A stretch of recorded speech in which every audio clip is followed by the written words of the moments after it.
ఐదు రాష్ట్రాల అసెంబ్లీ ఎన్నికలకు కేంద్ర ఎన్నికల కమిషన్ సిద్ధమవుతోంది. అసెంబ్లీ ఎన్నికల సమయం సమీపిస్తుండటంతో ఐదు రాష్ట్రాల ఎన్నికల పరిశీలకులతో సీఈసీ భేటీ అవుతోంది. ఈ నేపథ్యంలో ఈ నెల 8, 10 తేదీల్లో స్కెడ్యూల్ విడుదలయ్యే అవకాశం ఉంది. ఇక తెలంగాణలో ఒకే విడతలో పోలింగ్ జరగనున్నట్టు సమాచారం కాగా ఛత్తీస్గఢ్లో 2 దశల్లో అసెంబ్లీ ఎన్నికల పోలింగ్ జరిగే అవకాశం ఉంది.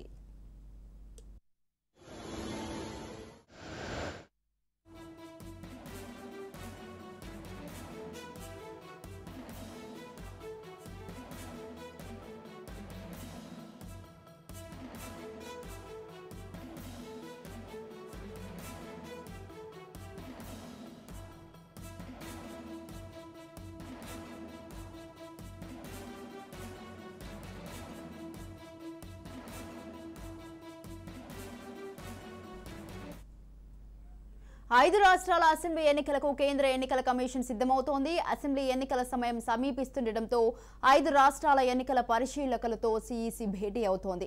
ఈ నేపథ్యంలో ఈ నెల 10, 8 తేదీల్లో స్కెడ్యూల్ విడుదలయ్యే అవకాశం ఉంది. ఇక తెలంగాణలో ఒకే విడతలో పోలింగ్ జరగనున్నట్టు సమాచారం కాగా ఛత్తీస్గఢ్లో 2 దశల్లో అసెంబ్లీ ఎన్నికల పోలింగ్ జరిగే అవకాశం ఉంది.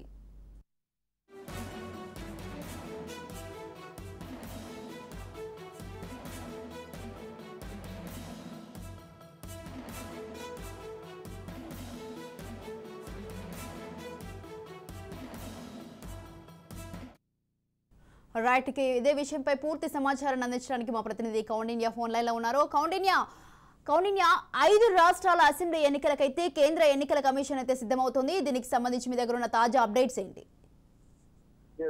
తెలంగాణతో పాటు మరో 4 రాష్ట్రాలకు కూడా ఎన్నికలు నిర్వహించేందుకు ఈసీ అన్ని ఏర్పాట్లు చేస్తున్నట్టు మనకు తెలిసింది. ఇప్పటికే అన్ని రాష్ట్రాల్లో కూడా అధికారులతో పాటు అదేవిధంగా రాజకీయ నాయకులతో కూడా భేటీ అవ్వడం జరిగింది. దాదాపు ఈ నెల 8 నుండి 10 లోపలనే షెడ్యూల్ విడుదలయ్యే అవకాశం ఉన్నట్టు కూడా మనకు తెలుస్తుంది. అయితే మొదటి విడతలోనే తెలంగాణలో ఎన్నికలు జరిగే అవకాశం ఉన్నట్టు కూడా మనకు తెలుస్తుంది. ఇప్పటికే తెలంగాణలో కూడా ఈసీ పర్యటించడం జరిగింది. 3 రోజుల పాటు కూడా ఇక్కడ ఉండి వివిధ రాజకీయ నాయకులతో అదేవిధంగా అధికారులతో కూడా సమీక్ష సమావేశం కూడా నిర్వహించడం జరిగింది. ఇప్పటికే పలు రాజకీయ పార్టీ నేతలు కూడా ఈసీ కొన్ని అభ్యంతరాలు, సూచనలు అదేవిధంగా విజ్ఞప్తులు కూడా చేసే పరిస్థితి మనం గమనిస్తున్నాం. అదేవిధంగా ఇక ఉన్నతాధికారులకు కూడా ఈసీ పలు సూచనలు ఇవ్వడం జరిగింది, ఆదేశం ఇవ్వడం జరిగింది. ఇక్కడ కూడా అవాంఛనీయ సంఘటన జరగకుండా ప్రశాంత వాతావరణంలో ఎన్నికలు జరిగే విధంగా కూడా చూడాలని కూడా ఇప్పటికే ఈసీ అధికారులకు కూడా తెలపడం జరిగింది.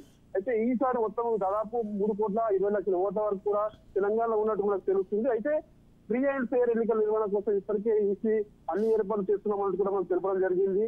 అయితే అక్రమ నగదు మద్యం కూడా కట్టడి చేయాలని కూడా ఇప్పటికే అధికారులను కూడా ఈసీ ఆదేశించడం జరిగింది. దాదాపు 119 సెగ్మెంట్లలో ఈసారి 88 జనరల్ సీట్లు కూడా ఉన్నాయి. 12 ఎస్సీ స్థానాలు, 19 ఎస్టీ స్థానాలు కూడా ఉన్నట్టు మనకు తెలుస్తుంది.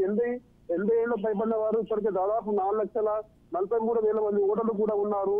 100 ఏళ్లకు పైబడిన వారు 7,689 మంది ఓటర్లు కూడా ఉన్నట్టు కూడా మనకు తెలుస్తుంది. దాదాపు ఈసారి 22 లక్షల ఓట్లను కూడా డిలే చేశారు. అంటే ఎవరైతే డబుల్ ఓట్స్ ఉన్నాయో వాటిని కూడా ఈసీ గుర్తించడం జరిగింది.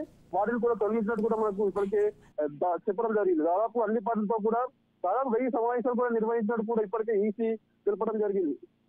ముఖ్యంగా ఈసారి 3,45,000 ఓట్లు కూడా ఉమెన్స్ సంబంధించిన ఓట్లు కొత్త వీరే నమోదవడం జరిగింది. దాదాపు 35,000 పోలింగ్ కేంద్రాల్లో ఏర్పాటు చేయడం ఉన్నట్టు కూడా తెలపడం జరిగింది. అయితే ఓవరాల్ గా చూసుకుంటే ఇప్పటికే గతంలో ఎప్పుడు లేని విధంగా కూడా వృద్ధులు ఇంటి నుండి ఓటు వేయడానికి కూడా 12 కూడా ఫామ్ కూడా దాదాపు కూడా అవకాశాన్ని కూడా కల్పిస్తున్నారు. మరోవైపు చూసే దివ్యాంగుల కోసం కూడా ప్రత్యేకమైన వాహనాలను కూడా ఏర్పాటు చేస్తున్నట్టు కూడా ఈ ఇప్పటికే తెలియడం జరిగింది. అయితే హెల్ప్ లైన్ నెంబర్ యాప్ ను కూడా చెప్పడం జరిగింది. అంటే ఎవరైనా కూడా మద్యం అదేవిధంగా ఎవరైనా కూడా సర్వీస్ ఉంటే వారు ఎవరైనా ఫోటోస్ అప్లోడ్ చేస్తే వాటిపైన వెంటనే చర్యలు తీసుకున్నట్టు కూడా ఇప్పటికే ఈసీ తెలపడం జరిగింది. ఇప్పటికే తెలంగాణ రాష్ట్రంలో కూడా ఎన్నికల వేడి మొదలైనది కూడా మనకు తెలుస్తుంది. ఇప్పటికే కేసీఆర్ కూడా 115 మంది అభ్యర్థులను కూడా ఖరారు చేయడం జరిగింది. ఈ నెల 10 లోపలనే కాంగ్రెస్ బీజేపీ అభ్యర్థులను ఖరారు చేసే పరిస్థితి కూడా మనకు కనిపిస్తుంది. ఓవరాల్ గా చూసుకుంటే ఈసారి కఠినంగానే ఎన్నికలు జరిగే అవకాశం కూడా మనకు వస్తుంది. Right, thank you Kaundinya, thanks for the details.